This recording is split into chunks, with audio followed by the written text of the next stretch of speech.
Hey everybody. So The Sandlot is one of my all-time favorite childhood videos, right? It's amazing. It's really quotable and it's hilarious. And it's a story about being in a family, being in a tribe. And so the main character that in the video you just saw is Scotty Smalls. And he just moved to a new place right before the summer started, and it's really unfortunate for him because he just moved and he doesn't have any friends. And so he really wants friends. But he is very incapable of being friends with this baseball team that he finds. But I'll talk a little bit more about the story later. But we're all, like, in a sense, in a way, we're all kind of like Smalls. We're all like Scotty Smalls. We all want to belong to a group of people. We all want to be accepted. We all want to be understood and loved, right? And so in this moment, this particular moment where he tried to throw the baseball and he failed miserably, everyone laughed at him. That is a horrible feeling that I'm sure we've all felt before. We felt the feeling of rejection. We felt the feeling of inadequacy. And I remember a time in my life, and this was when I was in kindergarten, and there was a club, there was a group of girls, and I found out that in order to be in the club, you have to hate Barney the purple dinosaur. And so in the back of my mind, I'm like, oh, but Barney's awesome. Like, I watch him all the time, and he's wonderful. I don't understand why it's wrong to hate Barney the dinosaur. And so I remember that day being on the playground, and these girls were sitting in a circle, and this other girl came up to me. She was kind of like my escort. She was taking me to this group for my interview to join the We Hate Barney Club. And it wasn't dedicated to hating Barney. That was just a requirement to get in the club. So I'm walking with this girl, and I come up to this circle, and I guess the president of the club, she looked up at me, and she said, okay, you just have to answer one question, and you get into the club. I said, okay. And she said, do you hate Barney? And all of a sudden, I had a George Washington moment. And I could not tell a lie. And actually, I didn't say I hate Barney. I kind of dodged the question like a politician. And I said, well, I like BJ and Baby Bop, who were characters on the TV show, right? And so my answer was not good enough for them. And so the girl shook her head. She's like, nope, sorry. And the girl who brought me to the group, she's like, no. And I remember her walking me away from the group of girls. And ever since then, that was one of my first moments, encounters with rejection and being unwanted. And this is the feeling that we all try to avoid. We work so hard to make sure that people like us. We want to think the way other people do. We want to look the way other people look. We want to dress the way other people dress so we can fit in, right? Because just being unwanted, it is the most painful feelings in the world that you could ever experience. Mother Teresa, there's a quote by her, and she says, loneliness and the feeling of being unwanted is the most terrible poverty. She's absolutely right.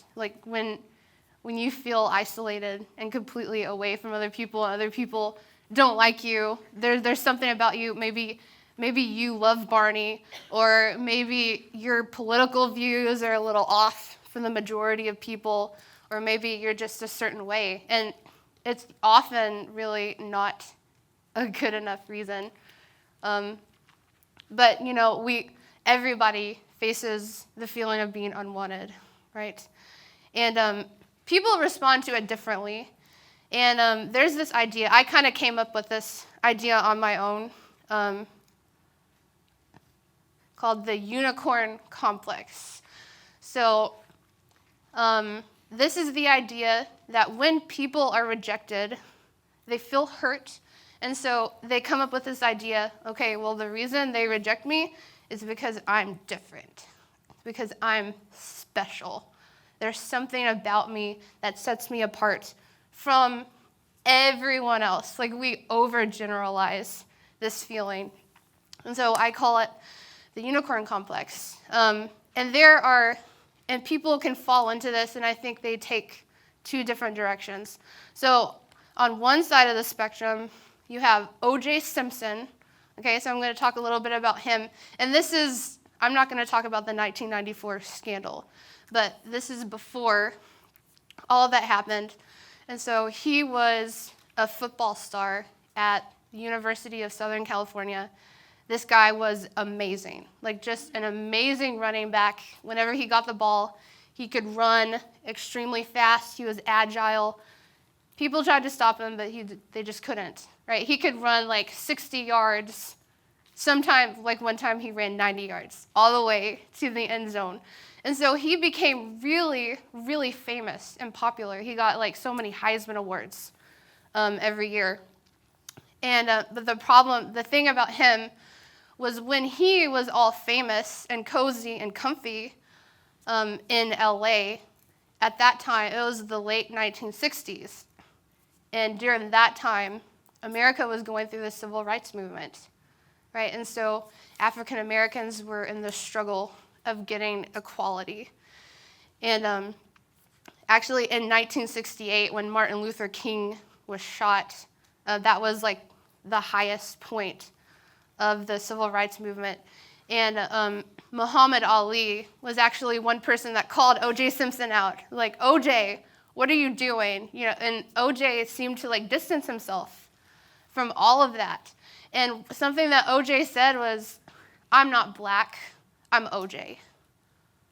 And you guys, you can just get on my level because I found a way to the top. He was just drowning in his privilege and his unicornness, right? He was separated. Now, he wasn't rejected, but I think people can get to this point where you just take on pride and then you isolate yourself from other people. And then the other end of the spectrum is Smeagol from Lord of the Rings, okay? So you can be O.J. Simpson or you could be Smeagol. You could be the victim. You could respond to people very, very unfavorably. And you can, like, this is a position where it's full of self-loathing and it's full of negativity. And it's like, oh, poor me, and why nobody loves me, everybody hates me, I don't understand. Maybe you could guilt trip people maybe you can accuse people of not being nice to you because you're here. You have this attitude of, oh, nobody loves me but my mother. She could be jiving to, which is a great song by B.B. King, but it's awful attitude to have. So how can we avoid falling into this? Because rejection happens for everyone. It doesn't matter who you are. It doesn't matter what you look like, what your economic status is, even how popular you might be, right? Everybody faces this kind of rejection. This is a stance that the Apostle Paul took. The Apostle Paul was one of the first leaders of the early church. And this is his attitude about it. From Galatians 1:10, he said, obviously, I'm not trying to win the approval of people, but of God. If pleasing people were my goal, I would not be Christ's servant. Okay, the fact is, if you're following Jesus, actually, if you're doing really anything in your life and you're pursuing this goal, and but especially for Christians, if you're here and you're a Christian, you're following Jesus, you believe certain things that don't agree with other people's belief, and they're going to reject you for that. You're going to do certain things, and people are not going to like it. That's just the facts of life. But Paul said, I'm not going to let that keep me from following Jesus and doing what I'm supposed to do. So he had this attitude. I feel like as Christians, we need to take that attitude on. We don't need to be like O.J. Simpson, right? We don't need to be like, well, I'm not part of the world, all the world, you just deal with your own problems, or you just have this prideful attitude of self-righteousness. That's not what I'm talking about, right? This is a very humble attitude of just giving up on trying to win people's approval, because it will control you, and it will just drive you into madness and craziness, like Gollum, right?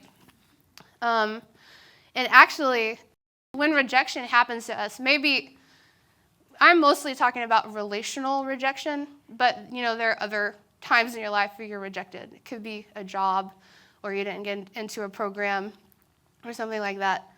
But a healthy way to look at rejection is, there are some beneficial things. Rejection is not actually a bad thing. So I thought of three reasons why it can be good. Number one is it's informative. Number two, it helps you refocus. Number three, it makes victory sweet. So, for example, if you wanted to apply to get into a program, like maybe law school or something, and you get rejected, what does that say about you? Maybe like, oh, well, maybe I'm not who I thought I was. Maybe I wasn't like this. Maybe I am not cut out to be a lawyer, right? Maybe I'm not cut out for this person. Maybe I'm not supposed to be in this relationship. Maybe the reason I'm not with this person anymore is because of this reason or that reason. So it helps you see things, right? It's a wake-up call. It's an opportunity for self-discovery. And then the second one is it helps you refocus. It's kind of like a new beginning. If you're rejected, it's a new chapter, and it helps you to reflect on everything that happened before, and it helps you analyze and just helps you reevaluate, okay, who am I? What is my purpose? Why did I want to pursue that in the first place? And so it's really beneficial in that way. And then the third one, it makes victory sweet, right? If you keep getting rejected and rejected and rejected, and then finally it happens, man, it's a good feeling, right? I think about Dr. Seuss. He is like the most popular children's book author in history. And you know how many times he was rejected? 27 times.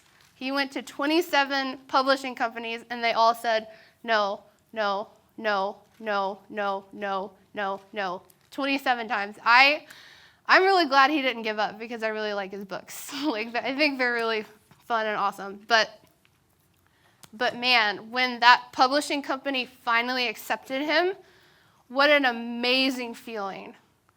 Finally, sweet victory. So those are some ways that rejection is beneficial. But this is not our natural response. Does anybody ever feel like this way immediately after they're rejected? No. Right? If you're honest with yourself, you're not very optimistic. You're kind of like Taylor Swift, right? Okay, can we talk about Taylor Swift for a second? She used to be like this really sweet, nice girl with the guitar, that sang really great songs about high school romances.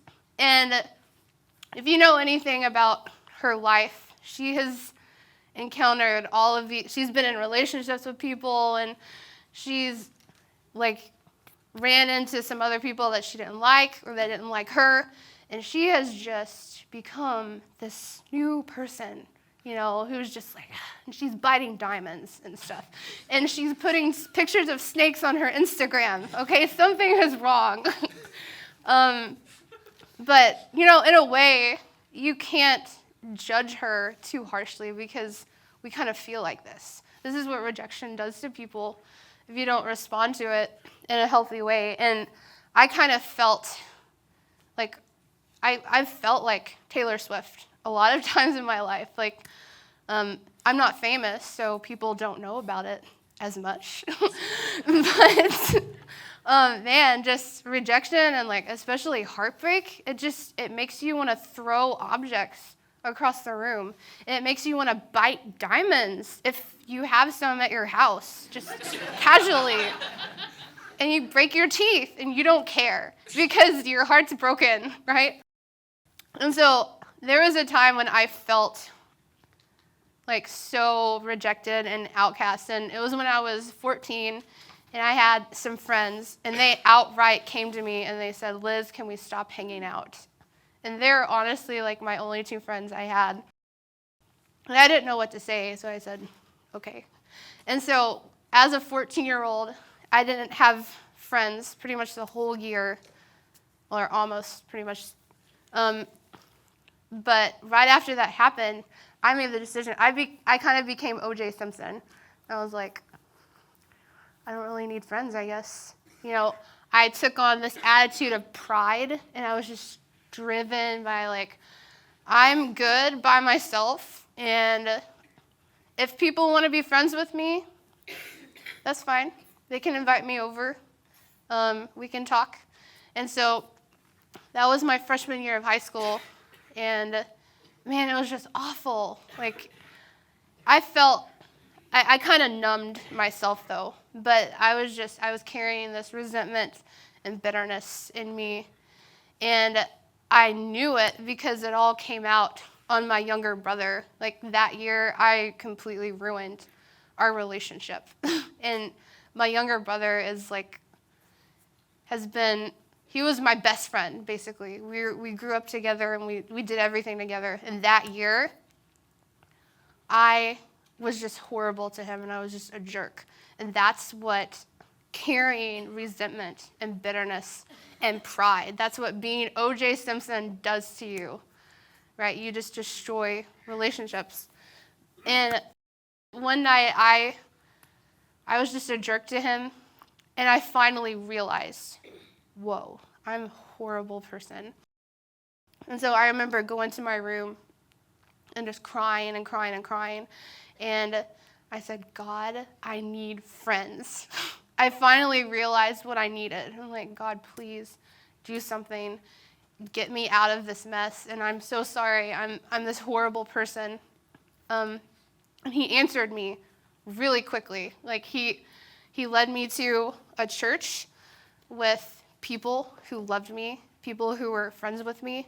And I was able to get closer to God because even though in my mind I felt like I was like this really spiritual Christian and it's just me and God and nobody else, I was really distant from him. I think you can trick yourself into that. I feel like you experience God through other people. You need other people in your life to help you do that. And so these are some things that I learned. After God enters into your life, just things change. He gives you confidence, and he gives you freedom. In 2 Timothy 1:7, it says, "For God has not given us a spirit of fear and timidity, but of power, love, and self-discipline." So I didn't know this, but I was completely driven by fear. I wanted to make myself comfortable. And I didn't initiate any kind of relationships or friendships because I was afraid of what would happen to me if I did that. What if it didn't work out? What if they would leave me again? Well, with God does not give us that spirit. And sometimes I still catch myself operating, like walking in that spirit, and I feel that. But that's not the spirit that God gives to us. God gives us a spirit of love. And love is the ability to give and to connect with people and to initiate things. It says in 2 Corinthians 3:17, "For the Lord is the Spirit. Wherever the Spirit of the Lord is, there is freedom." So you can walk in freedom. You don't have to be afraid. You don't have to be driven by fear. And you don't have to carry resentment and bitterness with you when you face rejection. There's another verse. It says, "Such love," it's talking about God's love. God's love is perfect. "Such love has no fear, because perfect love expels all fear." Right? When we experience God's perfect love and we understand it more and we realize his love for us, then the fear leaves, right? If it's full of fear, if it's full of anxiety, if you're in a friendship or a relationship with someone and there's not a lot of trust there, maybe there's anxiety, that's not perfect love, right? You're just hanging on a string the whole time. You don't have to worry about that with God, ever. He's never going to let you go as long as you hang on to him. So I want to share a little bit about how God sees rejected people. So in the book of Genesis, it's the first book of the Bible, there's this guy named Jacob. And he gets a blessing from his father. And he goes to his cousin Laban. And his father says, go to your cousin Laban, and I want you to marry one of his daughters. Okay, so he had 2 daughters, and they were Leah and Rachel. So the Bible says that Rachel was very beautiful, and Leah was not. There's just nothing attractive about her. And so Jacob falls in love with Rachel because she's beautiful, and he goes to Laban and he says, I want to marry Rachel, and I will work 7 years for you if you give me Rachel in marriage. And Leah was the oldest. Rachel was the youngest. So Laban said, okay, yeah, you can work for me, and at the end of 7 years, you can marry my daughter Rachel. And so he works for 7 years, but at the wedding party, Jacob gets really drunk. And I think back in those days, the bride was very heavily veiled, so you couldn't see the face. So something that Laban did was, instead of giving him Rachel, he gave Jacob Leah. And Jacob didn't realize it until the next morning when he woke up with Leah. And he went to Laban and he said, why did you do this to me? He totally tricked him. And then Laban said, okay, yeah, well, it's customary to marry off the oldest daughter first before the youngest, so that's kind of what I did. Also, if you still want to marry Rachel, you're going to have to work for me another 7 years. Wow, what a tricky guy, right? So he agrees. He's like, okay, so he marries Rachel. So he's married to 2 women. Cool, right? That just sounds awful. That's so complicated, and it was. Like, man, it was such a complicated story. So obviously, Jacob is more in love with Rachel, and Leah, not so much. And Leah kept having children for Jacob, and Rachel wasn't able to, right?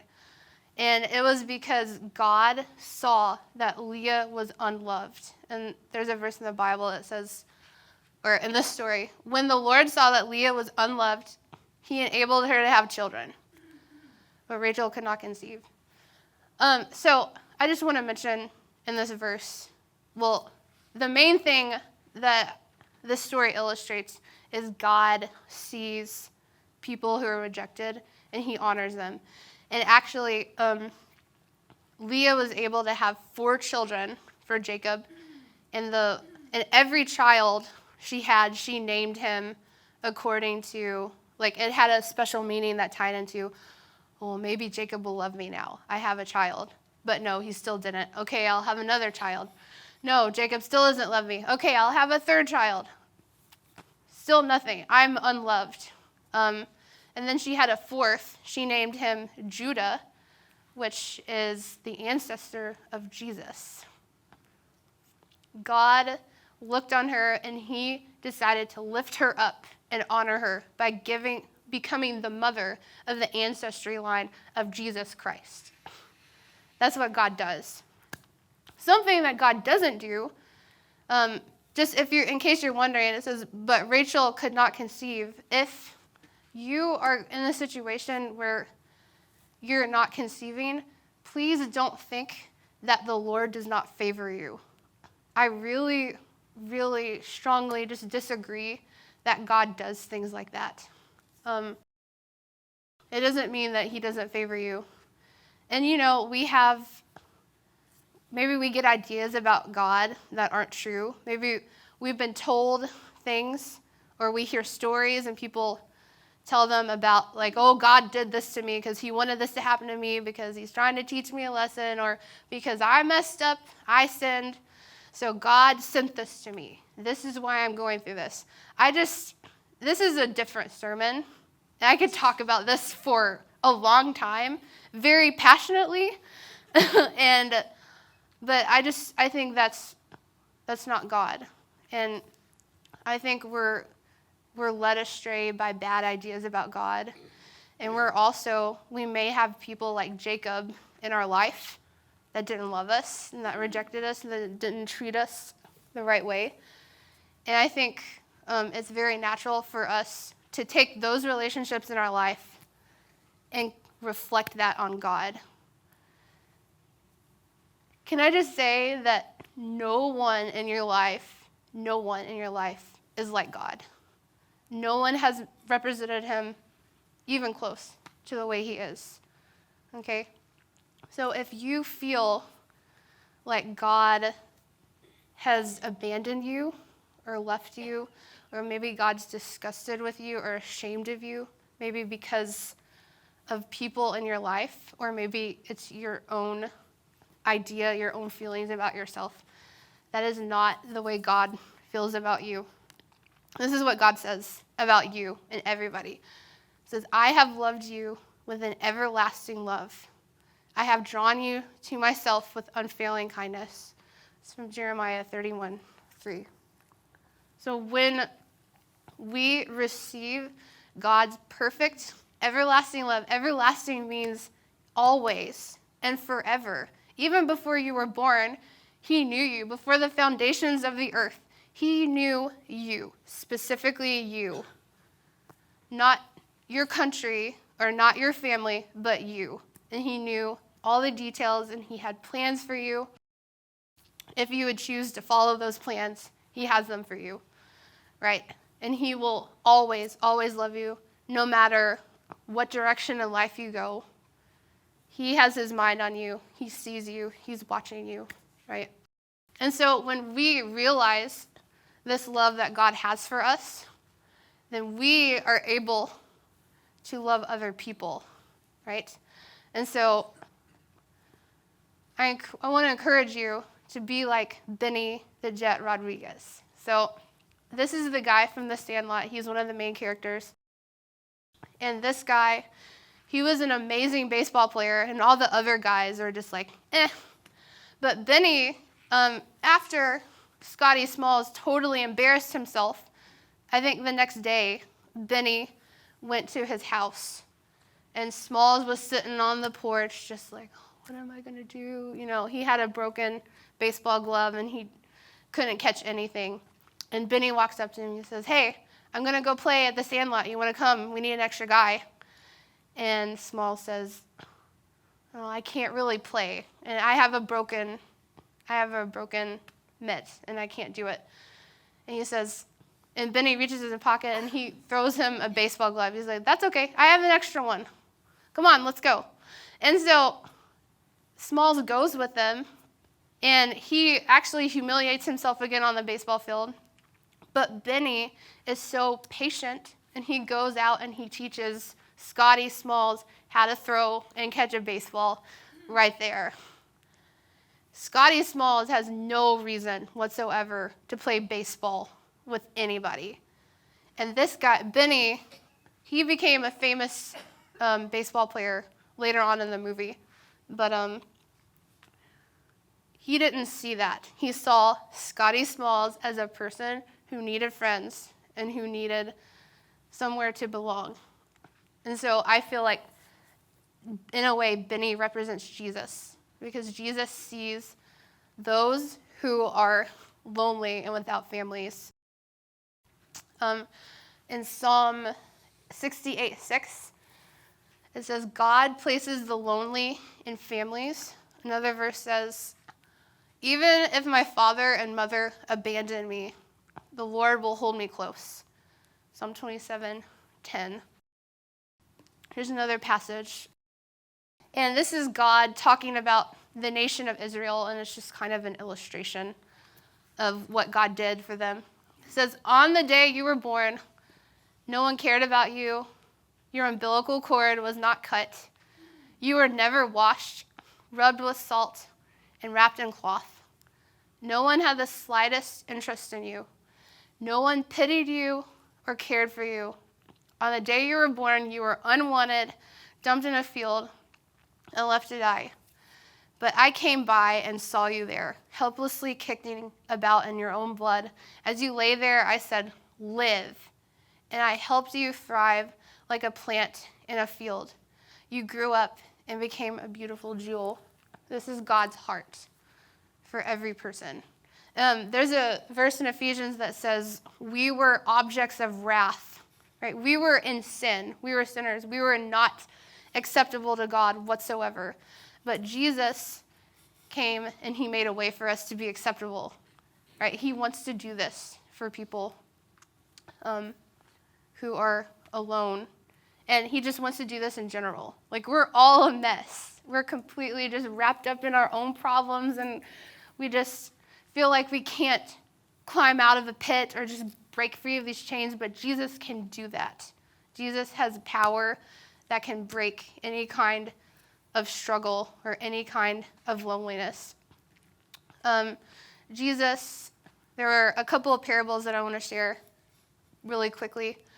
But Jesus says in Matthew 18, if a man has 100 sheep and one of them wanders away, what will he do? Won't he leave the 99 others on the hills and go out to search for the one that is lost? And if he finds it, I tell you the truth, he will rejoice over it more than over the 99 that didn't wander away. In the same way, is it not my heavenly Father's will that even one of these little ones should perish? Isn't that amazing? Do you know how many people are on planet Earth? Do you know how many people have lived on planet Earth? Like, just billions and billions, easily. But he sees individual people that, like, I can't even wrap my mind around that. I actually was talking about that to my kids in church last Sunday, and actually Siler, Pastor HL's son, he says, yeah, I think it takes like 30 years to count to 1 billion or something like that. And he said, so how many years would just to even count to the number that God sees every single person, and he knows about all the details of your life, and he cares about you. God sees you. So that's his heart. One more parable. This is a parable of a feast. So a rich man throws a banquet, and he invites all of his friends, and all of these people say, oh, I can't come because I have to do this. I can't come because I have to do that. I can't come. And so his servant comes back and says, I handed out invitations, but nobody is coming. And then the guy in the story who represents God, he says, go quickly into the streets and alleys of the town and invite the poor, the crippled, the blind, and the lame. He wants to invite us to his feast, right? We are the blind, we are the crippled, we are the lame, and we need him. And he wants to make us sons and daughters of God, and he wants to be with us in that way. So that's Jesus' heart. Jesus wants you, even when you feel that maybe nobody else does, right? And which isn't true, honestly. If you're thinking of that, if you've ever thought of that, that's really not true, because there are people in your life that love you, right? But in moments of desperation, you feel like that's a lie, and the truth just feels so hard to believe. But just the King of the universe, the God of the universe who created everything just by saying words, right? The God of the universe who does miracles, who heals people, and who brings people out of their distress. He wants you. You're not good enough for him, okay? You're way out of his league. Everybody is. but he still wants you. He wants you to be on his team. And this is a promise that he makes to everybody who follows him. He says, I will never fail you. I will never abandon you. Hebrews 13:5. And I think a mistake that a lot of people make is they go after things in their life. Like they go after a job, they go after a spouse. They depend so much on all of their glory is in their family and in their life. But that is not stable. Like we can't control really the state. I mean, we do have some control. I'm not going to throw out all responsibility on you. But things just happen sometimes, right? And you can't do anything about it. And if you put all of your attention and focus and drive and love into something that is not stable, something that will fail you, then you're going to be so disappointed. You're going to be heartsick. But God is someone that you can trust. God is someone who is always there.